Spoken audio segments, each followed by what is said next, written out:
Let's get into the biggest twist of them all, something that has generated a lot of conversation, and that's the main event part of the WrestleMania 40 press conference, Cody's decision. Cody's character has definitely done a lot of back and forth over the last few weeks in regards to his WrestleMania decision. He points at Roman after the Royal Rumble match, says no to Rollins, and then says no to Reigns to make room for The Rock. And then basically says no to Rollins again. So if you felt confused about what's going on with Cody's decision, you're definitely not alone. It was a very hard situation to follow. But the afternoon before the press conference, Cody took to Instagram to announce that he has finally made his final decision. And right around that same time in the afternoon, you also had The Rock doing some press and media runs, getting some interviews done to hype up the press conference. The Rock said a lot of things that caught fire during these press interviews. He already appeared to be turning heel during these interviews as well, calling out grown men who were putting their entire lives on hold just to complain online about Cody Rhodes needing to finish his story. Rock even labeling them as Cody crybabies. The Rock also argued that he had the longer and richer story with Roman over Cody Rhodes. Cody's story with getting to the WWE title started in 2022 when he returned, just around 2 years ago. But The Rock says his story with Roman Reigns has been building up ever since Roman came out and called himself the tribal chief and head of the table way back in 2020. Plus the fact that Roman and Rock's matchup literally traces back to the beginning of their family. That's why he felt like that's just the biggest WrestleMania match of all time. But we get to the press conference and things definitely got twisted and went in a way that no one saw coming. It all started with Roman and Seth interacting with each other, which was pretty cool to see since we rarely see them together on WWE television. They take constant shots at each other from different brands, but they basically haven't shared the camera together since 2022. So it was nice to revisit that and see them interact for a bit. But Roman basically announced that Cody Rhodes had his chance to make a decision and he blew it.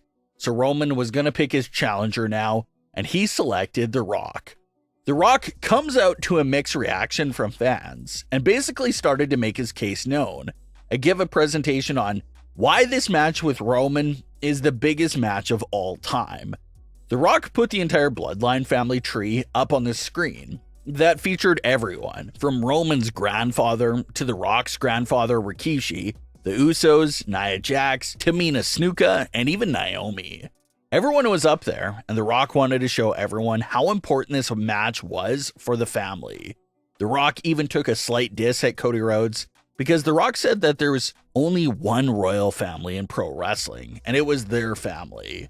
Cody's opening lines of his theme song claims that there's more than one royal family, and The Rock just shut down that belief here. The Rock is even labeled on the tree as the High Chief, and we obviously know Roman goes by the Tribal Chief. So it looks like this match between Roman and Rock could basically serve as the Bloodline's unification match to figure who is the one true head of the family. The Rock and Roman do their family handshake and embrace with each other, and it looks to be official. But Cody Rhodes comes out and announces that he selects to face Roman Reigns, putting a massive corkscrew into what The Rock and Roman just set up and agreed upon. And as Cody made his decision and kept speaking, you can see The Rock go from standing across from Roman Reigns to actually standing right beside him. Roman tries to tell Cody that he already passed up on picking him, and how he can't change his pick, and how he's irrelevant like his dad, the late great Dusty Rhodes. Cody points out that the Bloodline's family isn't perfect. He touched on the current situation with Jey Uso and how he's basically exiled from his family. Cody said that Roman's grandfather and the Bloodline's elders would be ashamed, and this is the moment that basically gives us heel Rock. The Rock explains to Cody Rhodes that anything he says negative about Roman's relatives and ancestors offends him too, since that's his family as well. The Rock slaps Cody Rhodes for disrespecting his family. Seth Rollins tried to get involved and told Roman and The Rock that they can't do whatever they want, but The Rock said that they could. The Rock coming to the aid of the Bloodline and slapping Cody Rhodes was a game-changing moment that not only turns The Rock heel, but basically throws him into the Bloodline, standing side by side with Roman Reigns. The Rock and Roman Reigns walked back together backstage, where they both threatened Triple H to fix this mess before they have to fix it for themselves. Roman Reigns, The Rock, and Paul Heyman were all seen walking out of the arena together. And this is the big game-changing twist that no one predicted beforehand. But The Rock is now heel and standing by Roman's side as a new member of the Bloodline. Right when you think the Bloodline is getting weaker and losing its strength, something crazy happens to boost it up to new heights. And that's exactly what has happened now. There's a whole load of great fan theories out there for where this story could head to next. So many possibilities. You have some fans wondering if we'll see a tag team match between Roman and The Rock versus Seth and Cody at Elimination Chamber or WrestleMania itself. Other fans are wondering if Roman Reigns' double duty is possible, where he would face The Rock on night 1, followed up by Cody on night 2. Everyone's happy, everyone gets what they want.